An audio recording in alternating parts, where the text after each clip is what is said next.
তো বেসিক্যালি আজকে আমরা যেটা নিয়ে আলোচনা করব সেটা হচ্ছে আমাদের নেক্সট অ্যানালিসিসের feature which is mutual information. এটাকে আগে আমি টেনে এখানে নিয়ে আসি। তো মিউচুয়াল ইনফরমেশনের কাজ কি? আমার কাছে যদি ধরুন একটা ডাইমেনশন আছে, সেই ডাইমেনশনটাকে ইউজ করে কি আমি সেকেন্ড ডাইমেনশনের ভ্যালুসকে প্রেডিক্ট করতে পারি? ঠিক আছে?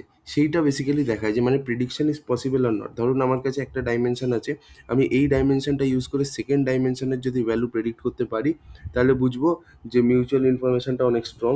যদি লো মিউচুয়াল ইনফরমেশন হয় তাহলে বুঝবো যে একটা ডাইমেনশন থাকলে আমি সেকেন্ড ডাইমেনশনকে প্রেডিক্ট করতে পারবো না। মানে পারবো, খুব কম টাইম পারবো, সবসময় পারবো না, মাঝে মাঝে খুব লো চান্সেস যে পারবো, বাট হ্যাঁ পসিবল। যদি জিরো মিউচুয়াল রিলেশনশিপ হয় তাহলে একটা ডাইমেনশনের সাথে আরেকটা ডাইমেনশনের কোনো রিলেশনই নেই, কোনো লিঙ্ক নেই, তাই প্রথম ডাইমেনশনটা থাকলে আমি দ্বিতীয় ডাইমেনশনে কিছুই প্রেডিক্ট করতে পারবো না। ঠিক আছে? ফর এক্সাম্পল লিনিয়ার এবং নন লিনিয়ার রিলেশনশিপও দেখতে পারে। ফর এক্সাম্পল আমি এখানে একটা ফিল্ড নিচ্ছি ডাইমেনশনের মধ্যে, আম, একটু নিচে যেতে হবে।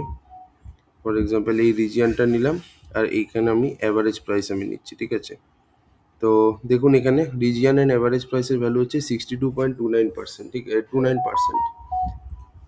আমরা বুঝতে পারছি যে রিজিয়ন এবং অ্যাভারেজ প্রাইসের সাথে একটা স্ট্রং রিলেশনশিপ আছে। যদি আমি রিজিয়নটা জানি তাহলে আমি অ্যাভারেজ প্রাইসটা খুব ইজিলি প্রেডিক্ট করতে পারবো। ঠিক আছে? Region wise. ঠিক আছে? আরেকটা নিচ্ছি মিউচুয়াল ইনফরমেশন, এখান থেকে এইখানে নিলাম। ওকে, আমি এখানে একটা ডাইমেনশন অ্যাড করছি, সেই একই রিজিয়নকেই অ্যাড করবো লাইক দিস, আর এখানে আমি ভলিউমকে অ্যাড করবো। ওকে, ভলিউমের মধ্যে অবভিয়াসলি আমি টোটাল ভলিউম করে দিচ্ছি, কোনো সমস্যা কিছু নেই। তো দেখুন রিজিয়ন আর টোটাল ভলিউমের মধ্যে 95.39%-এর রিলেশনশিপ আছে। এর থেকে আমি এটাই বুঝতে পারছি যে আমি যদি রিজিয়ন জানি তাহলে আমি খুব স্ট্রংলি টোটাল ভলিউম কত হতে পারে প্রেডিক্ট করতে পারবো। ঠিক আছে? আচ্ছা, এবার একটা নেওয়া যাক, এক সেকেন্ড। এখান থেকে মিউচুয়াল ইনফরমেশন নিলাম। ঠিক আছে?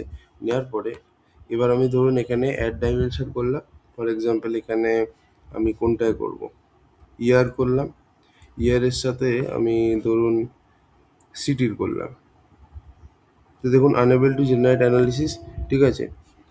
আচ্ছা ওয়েট, আমি আরেকবার নিচ্ছি মিউচুয়াল এটা।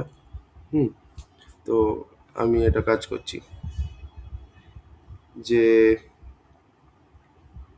অ্যাভারেজ প্রাইস নিলাম আর ডেট। Let's see.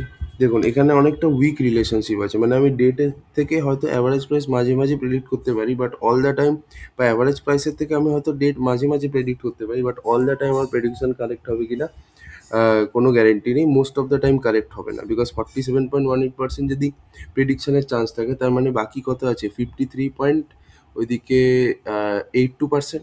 53.82% চান্স হচ্ছে তোমার ভুল প্রেডিকশন হবে। সো আমি অ্যাভারেজ প্রাইস থেকে আমি ডেটটাকে অত ভালোভাবে প্রেডিক্ট করতে পারবো না, এটা হচ্ছে উইক রিলেশনশিপ।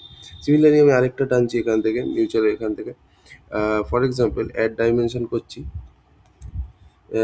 কান্ট্রি, আর এখানে যদি ডেট ডেট দিয়ে দিই, দেখি এখানে হবে না। ঠিক আছে? Because no for this combination, একটা অন্য মেজার্স চুজ করতে বলছে। ওকে, সো আমি এখানে দিলাম। ওকে, অ্যাড ডাইমেনশন করছি। ওকে, সো ফর এক্সাম্পল আমি এখানে এই রিজিয়নটাকে না স্মল ব্যাগসের সাথে টাইপের করার চেষ্টা করছি। ঠিক আছে? টাইপ, তো এই টাইপে ক্লিক করলাম। দেখুন 74.47%, মানে আমি যদি টাইপটা জানতে পারি তার মানে একটা তাও স্ট্রং রিলেশনশিপ আছে। মানে আমি যদি এই টাইপটা স্মল ব্যাগসটা যদি আমি থাকে আমার কাছে, তাহলে আমি কোন টাইপের স্মল ব্যাগ হতে পারে এটা প্রেডিক্ট করতে পারি। অথবা যদি আমার কাছে টাইপের ইনফরমেশন থাকে তাহলে আমাদের কটা স্মল ব্যাগস হবে ওই পার্টিকুলার টাইপের সেটা আমরা প্রেডিক্ট করতে পারি, মানে একটা স্ট্রং রিলেশনশিপ আছে। তো এই হচ্ছে ব্যাপার। ওকে, বাট এখানে উইক রিলেশনশিপ আমরা দেখতেই পাচ্ছি। সো এইগুলো this are the very important things. আর এই ছিল হচ্ছে মোটামুটি মিউচুয়াল ইনফরমেশন, মানে আমি একটা কোয়ান্টিটির সাথে আরেকটা কোয়ান্টিটির প্রেডিকশন করার পসিবিলিটিটা দেখছি, যে এইটা আমার কাছে আছে তাহলে আমি এইটা প্রেডিক্ট করার কত পার্সেন্ট চান্স, এরকম আর কি।